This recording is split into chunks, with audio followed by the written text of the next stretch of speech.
Have you ever had a moment that felt like it lasted forever? For the soldiers who discovered the abandoned forward operating base Echo in the Korean mountains, that moment became their eternal prison. The base had been lost during the retreat from Seoul in 1951, but when a modern reconnaissance team found it 70 years later, everything inside was exactly as the soldiers had left it.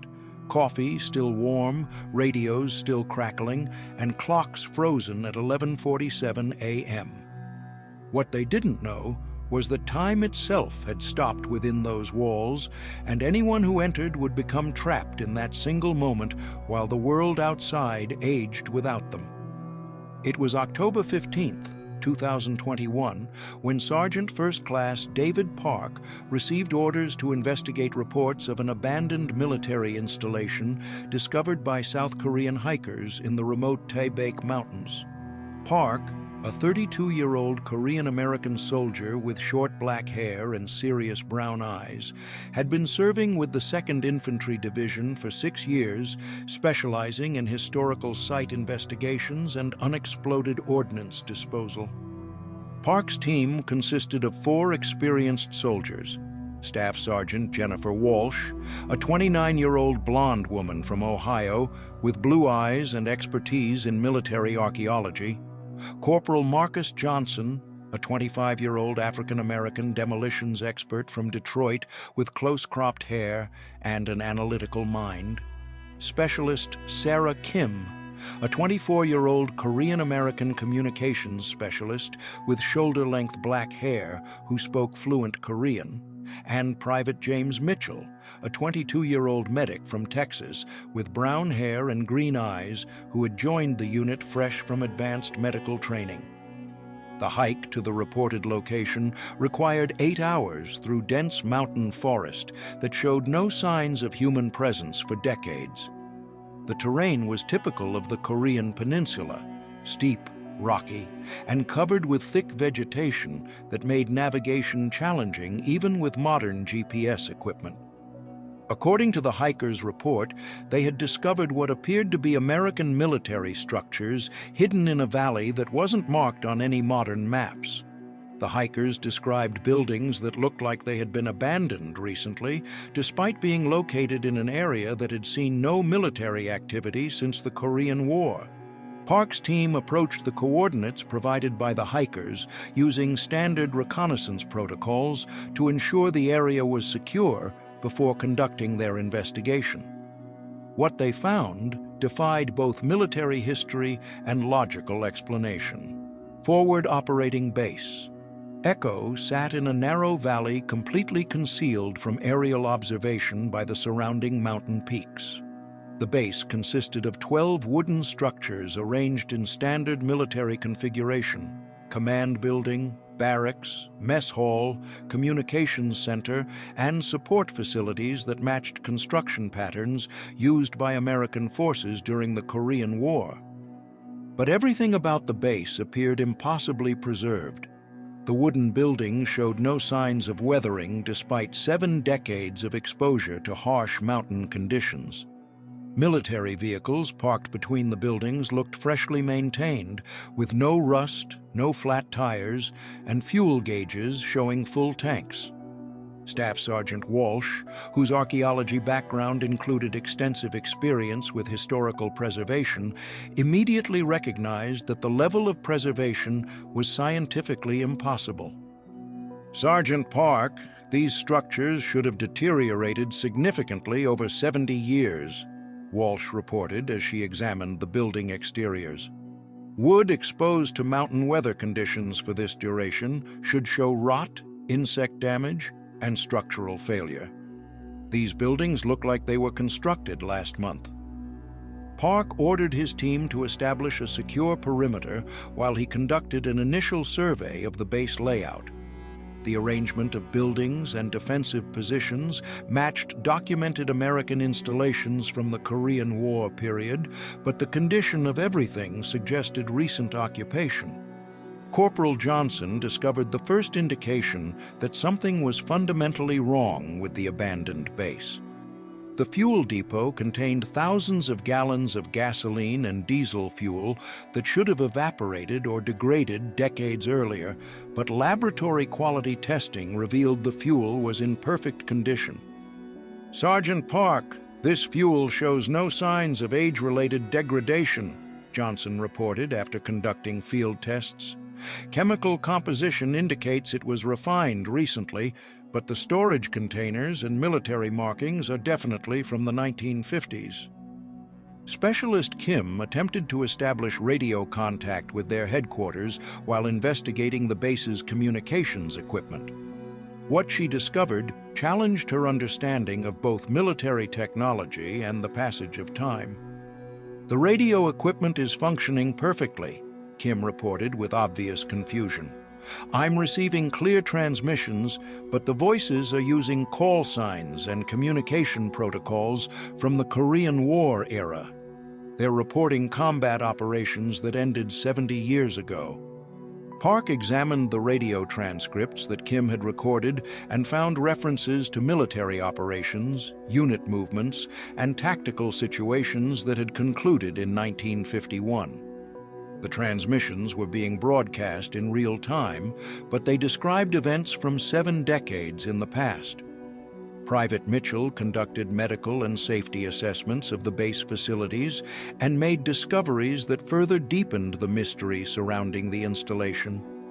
The medical bay contained supplies and medications that should have expired decades earlier, but everything appeared fresh and fully functional. "The medical supplies show no deterioration," Mitchell reported. "Medications that should have broken down chemically are still at full potency.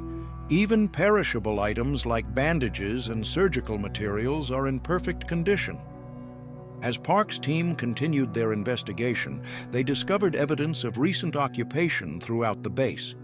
The mess hall contained meals that appeared to have been interrupted mid-consumption, coffee cups still warm, food on plates showing no signs of spoilage, and newspapers dated December 3, 1951. The most disturbing discovery came when Walsh examined the personnel quarters and found personal belongings that suggested the base's occupants had vanished suddenly during routine daily activities. Bunks were unmade, as if soldiers had just gotten up. Personal letters were half written on desks, and uniforms were laid out for inspection that had never occurred. "It's like everyone just disappeared in the middle of an ordinary day," Walsh reported. "But everything they were doing is preserved exactly as they left it, with no signs of passage of time." Park decided to enter the main command building to search for records that might explain what had happened to the base's personnel. As he crossed the threshold of the building entrance, he experienced a sensation unlike anything in his military experience. The moment Park stepped inside the command building, he felt as though he was moving through thick liquid. His movements became sluggish, his thoughts slowed, and sounds became muffled and distorted. Looking back toward the entrance, he could see his team members moving outside, but their actions appeared to be occurring in extreme slow motion. Walsh, watching from outside the building, saw Park enter the doorway and then stop moving entirely. He appeared frozen in mid-step, like a statue positioned in the entrance. When she called his name, Park didn't respond or show any indication that he had heard her. "Sergeant Park, respond!" Walsh called through her radio. "Sergeant Park, what's your status?" From Park's perspective inside the building, only seconds had passed since he entered. He could hear Walsh calling his name, but her voice sounded deep and stretched out, like audio being played at drastically reduced speed. When he tried to respond, his own voice sounded normal to him, but he realized his radio transmissions weren't reaching his team. Walsh attempted to enter the building to assist Park, but as she approached the entrance, she noticed something that made her stop immediately. Through the doorway, she could see the building's interior, and it was occupied by American soldiers in 1950s uniforms going about their daily activities as if the Korean War was still ongoing. "Johnson, Kim, Mitchell, get over here now," Walsh called to her team members. We have a serious situation developing." When the team assembled at the command building entrance, they could all see the impossible scene inside. The building's interior was populated by soldiers from the Korean War era, conducting routine military operations, reviewing maps, operating radio equipment, and carrying out administrative duties exactly as they would have in 1951. But most disturbing of all, they could see Sergeant Park standing motionless among the 1950s soldiers, apparently unable to move or communicate, despite appearing to be conscious and aware of his surroundings. Corporal Johnson attempted to reach Park by extending a rope into the building and trying to pull him back toward the entrance. But as the rope crossed the threshold, it slowed dramatically and appeared to become suspended in thick, invisible liquid. "The building is affecting the passage of time," Johnson reported with scientific precision, despite the impossible circumstances. "Everything that enters experiences extreme temporal deceleration while maintaining normal physical properties." Specialist Kim tried to establish radio contact with Park using different frequencies and communication methods, but all electronic signals appeared to be affected by the same temporal distortion that had trapped their team leader. "I'm receiving Park's radio transmissions, but they're coming through at approximately 1/100th normal speed," Kim reported. "It would take hours to receive a single word of his transmission." Private Mitchell suggested they retreat from the base and request assistance from higher command, but Walsh recognized that they couldn't abandon Park regardless of the unusual circumstances they were facing. As the team debated their options, they noticed additional evidence that the temporal distortion affected the entire base complex. Birds flying over the installation slowed dramatically and appeared to become suspended in mid-flight. Clouds moving across the sky above the base crawled at imperceptible speeds compared to normal weather patterns in the surrounding area. Walsh attempted to document the phenomenon using standard military photography equipment, but discovered that cameras and recording devices were also affected by the temporal distortion. Photographs taken of the base showed blurred images that suggested motion occurring at different temporal rates within the same frame. After several hours of unsuccessful attempts to rescue Park, the team decided that one of them needed to enter the building to establish direct contact with their trapped colleague. Walsh volunteered for the mission, despite understanding that she would likely become trapped in the same temporal distortion. "If Sergeant Park is conscious but trapped in slowed time, he needs to know we're working on a rescue," Walsh explained to her team. "Someone needs to go in there and establish communication." Before entering the command building, Walsh established a communication protocol with her remaining team members. She would attempt to relay information by using hand signals that could be observed from outside the building, even if radio communication proved impossible. As Walsh stepped across the threshold, she experienced the same sensation Park had described. Movement became laborious, thoughts slowed, and external sounds became deep and distorted. But she could see Park clearly and moved toward his position to establish contact. From the perspective of Johnson, Kim, and Mitchell outside the building, Walsh's entry appeared as slow-motion movement that took several minutes to cross a distance that should have required only seconds. They could see her moving toward Park's position, but her progress was imperceptibly slow. Inside the building, Walsh found herself in the midst of a fully functional Korean War-era military operation. Soldiers in 1950s uniforms were conducting briefings, operating equipment, and carrying out duties exactly as they would have during active combat operations in 1951. But these soldiers appeared to be unaware of Walsh's presence or the passage of time beyond their immediate environment. They continued their activities in endless loops, the same briefing being conducted repeatedly, the same radio transmissions being sent over and over, the same administrative tasks being performed without completion. Walsh reached Park's position and found him conscious, but unable to move at normal speed. Communication between them was possible, but required extreme patience, as each word took several minutes to articulate and understand. "Walsh, can you hear me?" Park asked, with each word requiring tremendous effort and time to pronounce.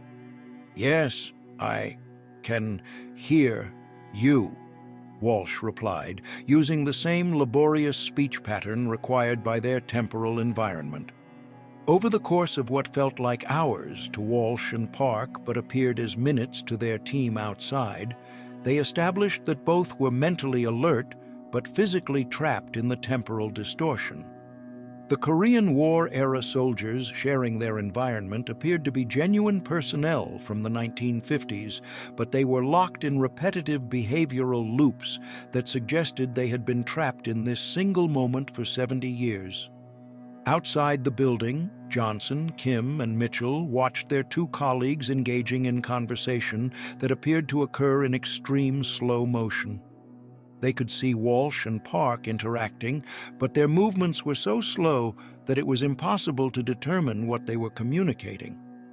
As hours passed in real time, the team outside began to notice disturbing changes in their trapped colleagues.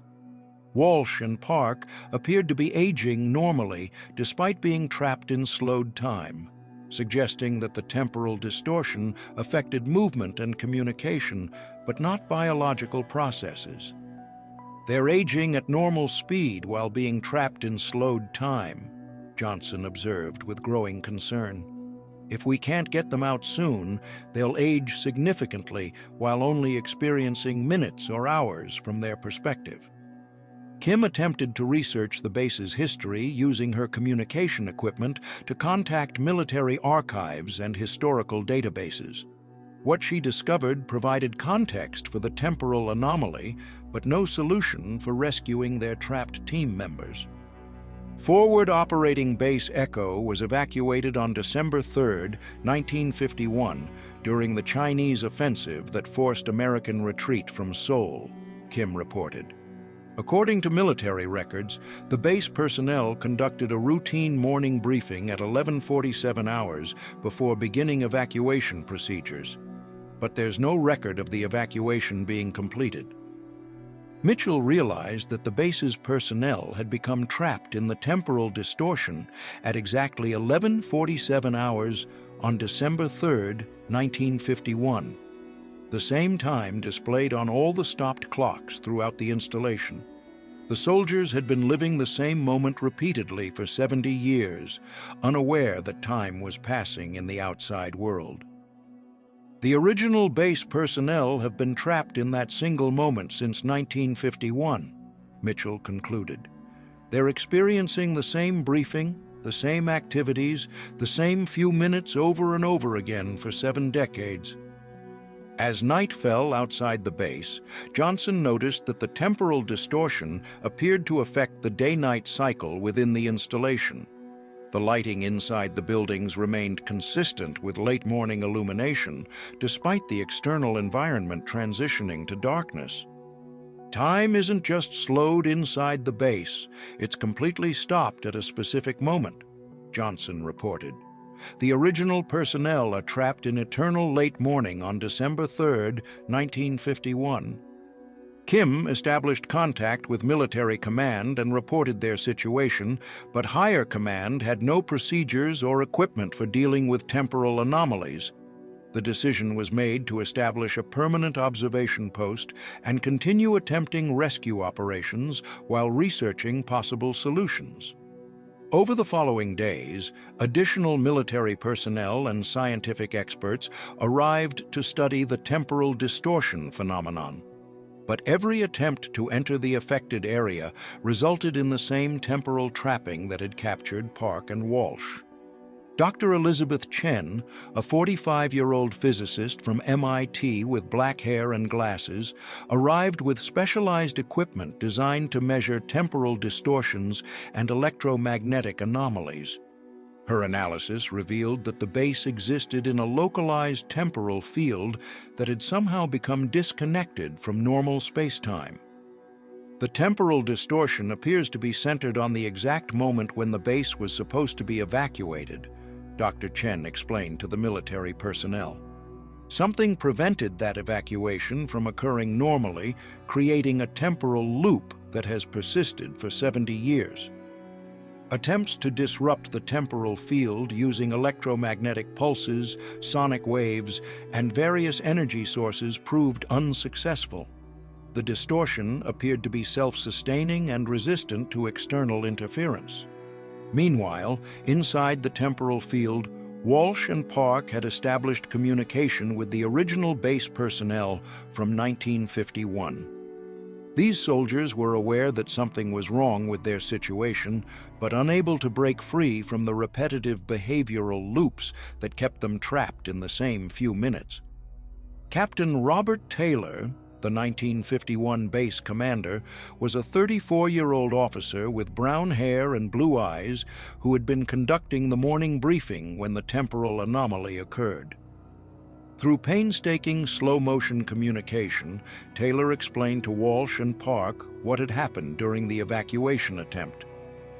"We were preparing to evacuate when something struck the base," Taylor explained over the course of several real-time hours. "There was a flash of light, then everything became strange. We've been trying to complete the evacuation, but every time we start, we find ourselves back in the briefing room." Walsh realized that the original base personnel had been trapped in a temporal loop that reset them to the beginning of their evacuation briefing every time they attempted to leave the base. They had been living the same few minutes thousands of times over the past 70 years. Park attempted to help the 1951 personnel break free from their temporal loop by encouraging them to deviate from their normal routines. But every attempt to change their behavior resulted in automatic reset to the beginning of the briefing sequence. Outside the base, the rescue operation continued for weeks as military scientists and temporal researchers attempted to develop technology capable of disrupting the temporal field. But the distortion proved to be beyond current scientific understanding and technological capability. Families of the trapped soldiers were notified of the situation, but explaining temporal distortion to loved ones proved nearly impossible. From the family's perspective, Park and Walsh were aging normally while being trapped in an incomprehensible scientific anomaly. Sarah Park, Sergeant Park's wife, was a 30-year-old teacher with long black hair who struggled to understand how her husband could be simultaneously present and unreachable. During visits to the observation post, she could see Park through the building entrance, but he appeared frozen and unable to respond to her presence. "How can he be right there but completely unable to come home?" Sarah asked Dr. Chen during one of her visits. "He's aging normally, but he's trapped in a single moment. What kind of life is that?" Dr. Chen had no answers for the family's questions about temporal distortion or the prospects for rescue. The phenomenon appeared to be unique in scientific literature and beyond current technological solutions. As months passed, the observation post became a permanent military installation dedicated to studying the temporal anomaly and maintaining contact with the trapped personnel. The site was classified at the highest levels and restricted to essential personnel only. Inside the temporal field, Park and Walsh had adapted to their extremely slow-motion existence while maintaining their sanity through careful mental discipline and social interaction with each other and the 1951 base personnel.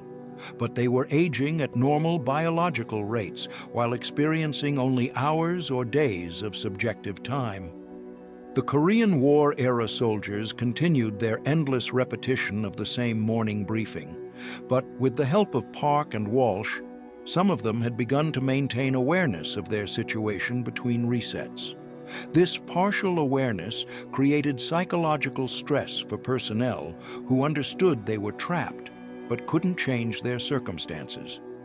Captain Taylor had developed the clearest understanding of their temporal prison and worked with Park and Walsh to document their experiences for the outside world.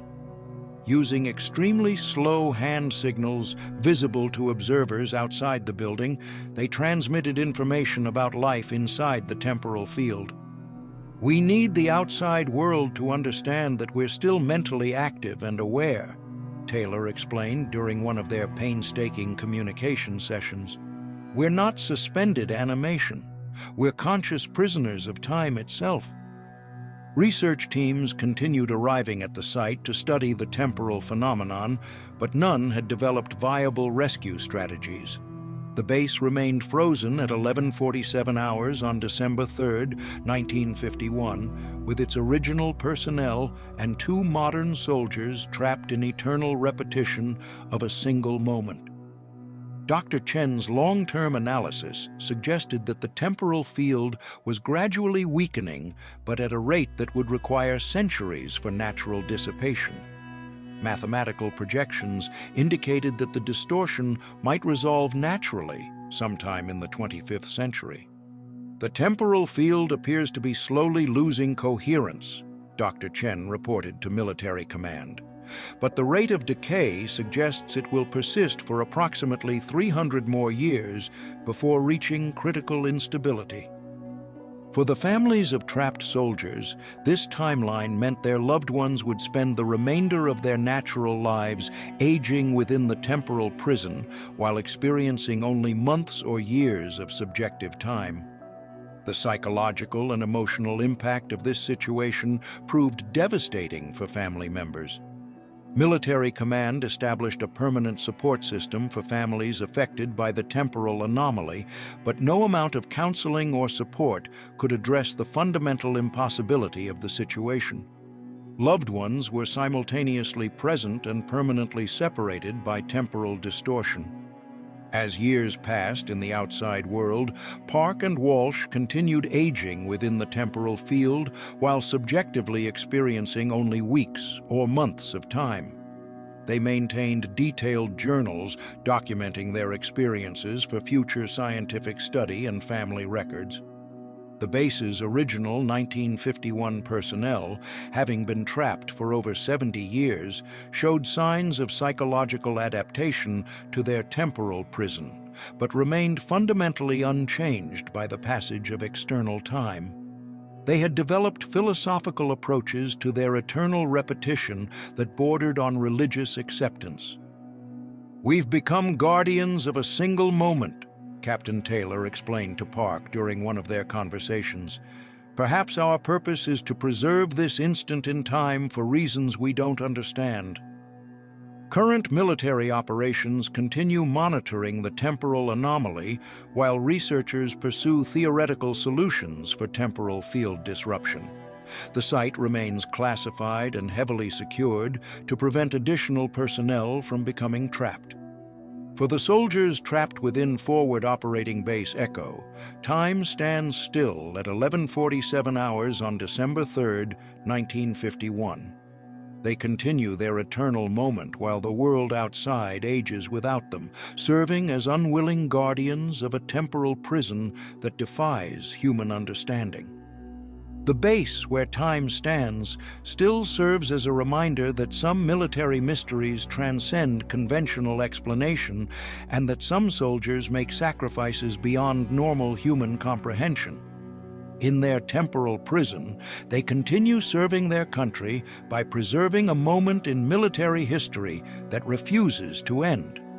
Whether the temporal field will eventually weaken enough to release its prisoners, or whether they will remain trapped forever in their single moment, remains unknown.